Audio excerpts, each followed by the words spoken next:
আসসালামু আলাইকুম। তো বন্ধুরা, আশা করি সকলে আল্লাহ তাআলার রহমতে ভালো আছেন। আর এই মুহূর্তে আমার সামনে দেখতে পাচ্ছেন একটি সিআরটি টেলিভিশন। আর এটা হলো ২১ ইঞ্চি সিআরটি টেলিভিশন। আমরা এখানে স্ক্রিনে দেখতে পাচ্ছি টেলিভিশনটির ভার্টিক্যাল প্রবলেম। তো মাঝখান দিয়ে কিন্তু একটি ভার্টিক্যাল বার আছে। তো আজকের এই ভিডিওতে শেয়ার করব আপনাদের সাথে যে এই সিআরটি টেলিভিশনের ১৪ ইঞ্চি এবং ২১ ইঞ্চি এই ভার্টিক্যাল আইসি লাগানোর পরেও ভার্টিক্যাল ২ থেকে ৩ দিন বাদে দেখা যায় যে ভার্টিক্যাল আইসি নষ্ট হয়ে যায় বা ১ মাস ২ মাস বাদে ভার্টিক্যাল আইসি নষ্ট হয়ে যায়। তো ভিডিওটি স্কিপ না করে শেষ পর্যন্ত দেখতে থাকুন, কারণ আমি এই ভিডিওতে দেখাবো আপনাদের ভার্টিক্যাল আইসি কেন বারবার নষ্ট হয়। তো চলুন শুরু করা যাক। তো আমরা টেলিভিশনটি খুলেছি। খোলার পর এখানে আমরা একটি এক্সট্রা আইসি কর্ড লাগিয়েছি কাজের সুবিধার জন্য। তো আমরা এখানে যে ভার্টিক্যাল আইসিটি দেখতে পাচ্ছি পাশে, এই যে ভার্টিক্যাল আইসিটি। তো মূলত এই ভার্টিক্যাল আইসি নষ্ট হয়ে গেলে সিআরটি টেলিভিশনের ক্ষেত্রে ভার্টিক্যাল বার হওয়ার সম্ভাবনা থাকে। এবং এই সাইডে আমরা দেখতে পাচ্ছি যে ইউব কয়েল। তো ইউব কয়েলের দুটি সাইড থাকে। এই সাইডের একটি সাইড রয়েছে হরিজন্টাল এবং এর অপোজিট পাশে রয়েছে ভার্টিক্যাল। তো আমরা জানি ইউব কয়েলের যদি কোনো জায়গায় যদি কোনো ভার্টিক্যাল লাইনে তার খুলে যায় বা এই ইউব কয়েলের কোনো তামা যদি নষ্ট হয়ে যায়, তাহলে এই ভার্টিক্যাল বার সমস্যাটি হতে পারে। তো দেখা যায় খুব কমই এই ইউব কয়েল থেকে হয়ে থাকে, বেশিরভাগ হয় আমাদের এই টেলিভিশনের সিআরটি টেলিভিশনের এই ভার্টিক্যাল আইসি নষ্ট হয়ে গেলে। তো আমরা সার্কিটের ওই পাশে দেখব। তো অনেক সার্কিটে দেখা যায় যে ভার্টিক্যাল আইসি লাগানোর পরেও ২ থেকে ৩ দিন বা ১ সপ্তাহ ১ মাস এরকম কিছুদিন পর পরই ভার্টিক্যাল আইসি নষ্ট হয়ে যায়। তো আজকের ভিডিও আপনারা স্কিপ না করে শেষ পর্যন্ত দেখতে থাকুন, কারণ আমি এই ভিডিওতে আপনাদের মাঝে শেয়ার করব যে আপনারা কিভাবে এই সিআরটি টেলিভিশনের সার্কিটে কাজ করলে আপনাদের ভার্টিক্যাল আইসিগুলো আর নষ্ট হবে না। তো এখানে আমরা সর্বপ্রথমে এখন ভার্টিক্যাল আইসির ভোল্টেজটি টেস্ট করব। ভোল্টেজটি টেস্ট করার পর আমরা স্টেপ বাই স্টেপ দেখব। ভোল্টেজটি পরিমাপ করার জন্য এখানে একটি মাল্টিমিটার নিয়ে নিয়েছি।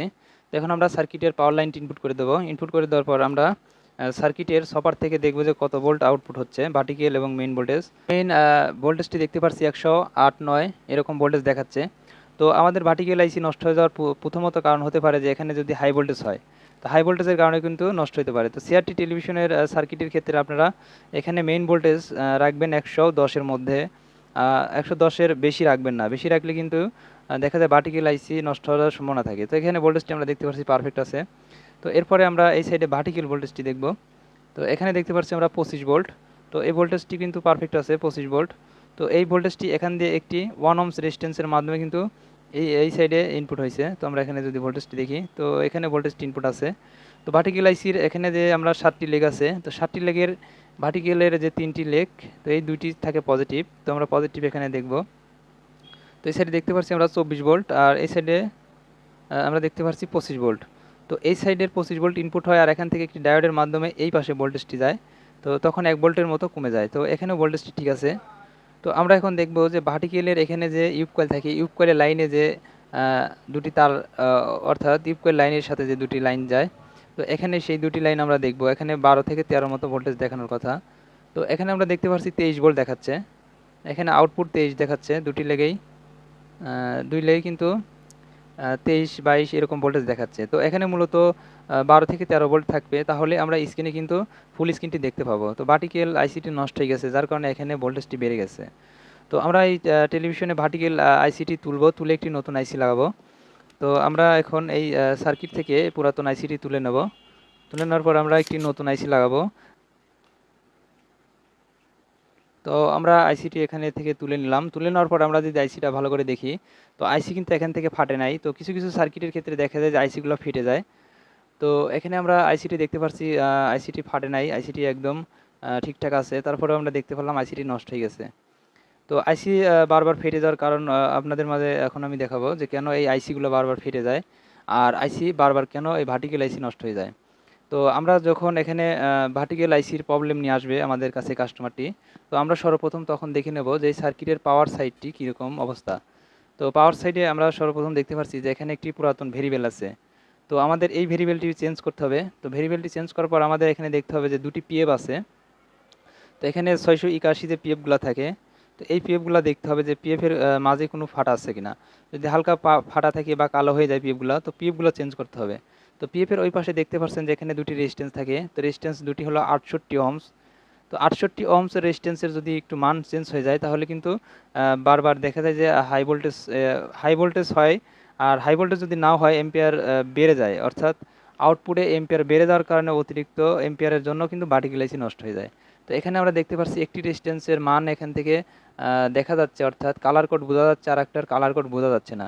তো যেটার কালার কোড বোঝা যাচ্ছে না, আমরা এখন এই রেজিস্ট্যান্সটা এখান থেকে চেঞ্জ করব এবং এই ভেরিয়েবলটা এখান থেকে উঠাবো।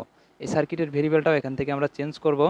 চেঞ্জ করার পর আমরা নতুন যে ভার্টিক্যাল আইসিটি লাগাবো, তো ভার্টিক্যাল আইসির সাথে আমরা একটু পেস্ট লাগাবো। পেস্ট লাগানোর পর এখানে আমরা হিটসিনের সাথে লাগিয়ে নেব। লাগানোর পর আমরা সার্কিটের ভোল্টেজটি দেখব। যদি সার্কিটের ভোল্টেজটি ঠিকঠাক থাকে তাহলে আমাদের কিছু সময় 2 থেকে 1 ঘন্টা টেলিভিশনটি চালাতে হবে। টেলিভিশনটি 2 থেকে 1 ঘন্টা চালানোর পর আমরা ভার্টিক্যাল আইসির এই হিটসিনে দেখব যে হিটসিনটি অতিরিক্ত পরিমাণ হিট হয়ে যায়। তাহলে আমাদের কি করতে হবে, ভার্টিক্যাল এখানে যে একটি ডায়োড আছে ভার্টিক্যাল লাইনের, যে আমরা ওখানে 25 থেকে 27 ভোল্ট আউটপুট পাই, তো ওখানে একটি 1 ohms রেজিস্ট্যান্স লাগাতে হবে। তো এই ডায়োডটি ওপেন করে ডায়োডের ওখানে একটি 1 ohms রেজিস্ট্যান্স লাগাতে হবে। 1 ohms রেজিস্ট্যান্স লাগাতে হবে 2 ওয়াটের। তো 2 ওয়াটের রেজিস্ট্যান্স লাগানোর পরে আপনারা দেখবেন যে হিটসিনটি আর গরম হবে না, আর ভার্টিক্যাল আইসি বারবার নষ্ট হবে না। আর ক্যাপাসিটারগুলো অবশ্যই যদি দেখেন যে ড্যামেজ আছে বা ফোলা আছে, তাহলে অবশ্যই ক্যাপাসিটারগুলোও চেঞ্জ করে দিবেন। তো আমরা এখন এই সার্কিটের ক্ষেত্রে ভেরিয়েবল এবং এই রেজিস্ট্যান্সটি চেঞ্জ করব। তো আশা করি আমি পাওয়ার সাইডের যে কম্পোনেন্টগুলো আপনাদের বললাম যে চেক করবেন, তো ওই কম্পোনেন্টগুলো চেঞ্জ করার পরে আপনারা নিজেই বুঝতে পারবেন যে এই ধরনের সমস্যা যদি আপনাদের কোনোদিন হয়ে থাকে, তাহলে এই স্টেপের মাধ্যমে কাজটি করবেন। কাজটি করার পর আপনারা অবশ্যই খুব সুন্দর রেজাল্ট পাবেন।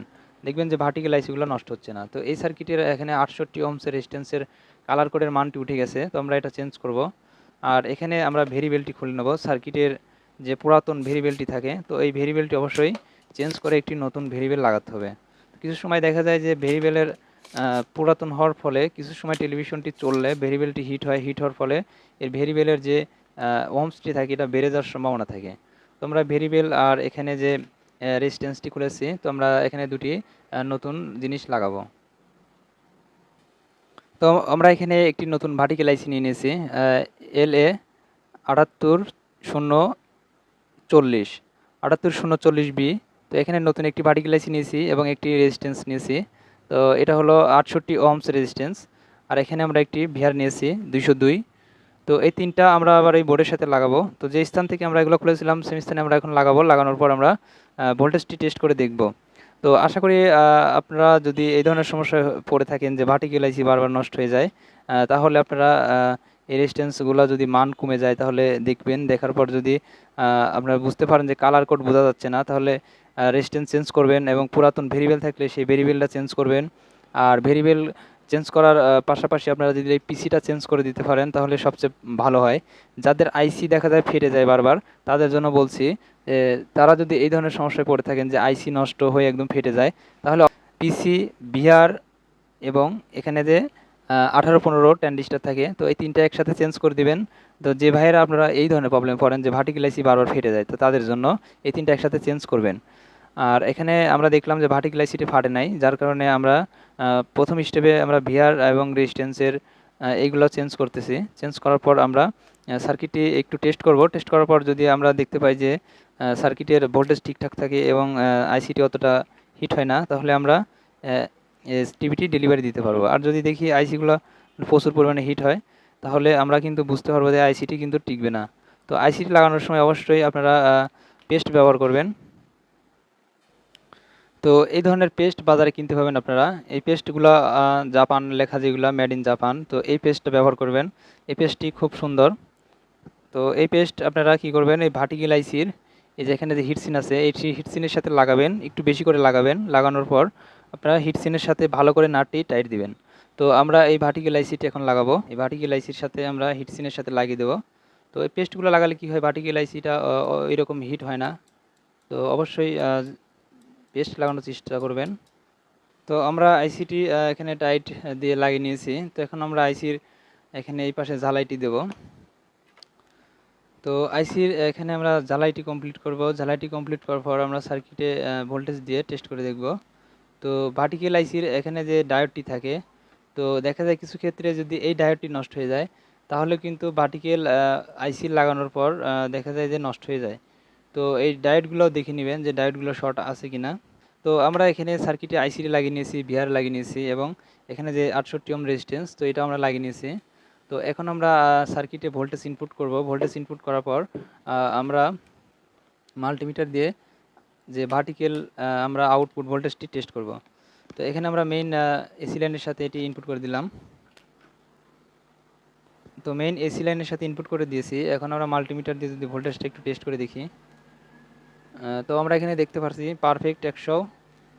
তো আমরা এখানে দেখতে পাচ্ছি পারফেক্ট 110 ভোল্ট এখন কিন্তু দেখাচ্ছে 110 9.9 ভোল্ট।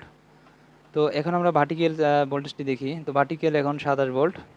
তো এই সাইডে ভার্টিক্যাল ইন ভোল্টেজ দেখতে পাচ্ছি 26 এবং এই পাশে 26। আমরা ভার্টিক্যালের এখানে ভোল্টেজটি পরিমাপ করে দেখলাম যে ভোল্টেজটি ঠিক আছে।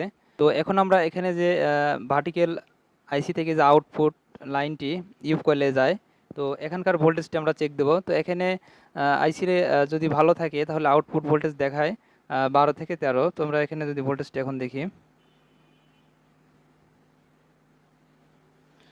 তো আমরা কিন্তু এখন এখানে ভোল্টেজ দেখতে পাচ্ছি 12.67 দেখাচ্ছে। তো এই পাশের যদি ভোল্টেজটি দেখি, তো দুই পাশে কিন্তু এখন 12 ভোল্ট ইনপুট আছে।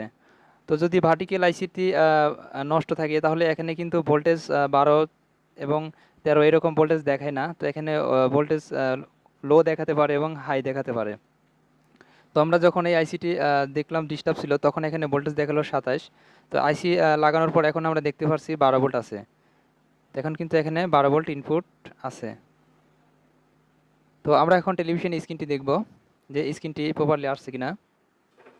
তো আমরা টেলিভিশনের স্ক্রিনটি দেখতে পাচ্ছি এখন একদম ফুল ডিসপ্লে চলে এসেছে। তো ভার্টিক্যাল সমস্যা ছিল আগে, এখন কিন্তু এই ভার্টিক্যাল সমস্যাটা আর নাই। তো বন্ধুরা আমরা কিন্তু যে স্টেপের মাধ্যমে ভার্টিক্যালের যে প্রবলেমটি ছিল স্টেপের মাধ্যমে কাজ করলাম। তো আপনাদের যদি এই ধরনের সমস্যা হয়ে থাকে যে ভার্টিক্যাল আইসি লাগানোর পরে বারবার নষ্ট হয়ে যায় বা ভার্টিক্যাল আইসি বেশি দিন টেকে না, তাহলে এইভাবে কাজটি করে দেখতে পারেন। আর পাওয়ার সাইডে যদি লুজ কন্টাক্ট থাকে, পাওয়ার সাইডে লুজ যদি থাকে তাহলে লুজগুলো অবশ্যই মারবেন। তো ভিডিওটি ভালো লাগলে অবশ্যই একটি লাইক দিবেন। আর দেখা হবে নেক্সট কোনো ভিডিওতে।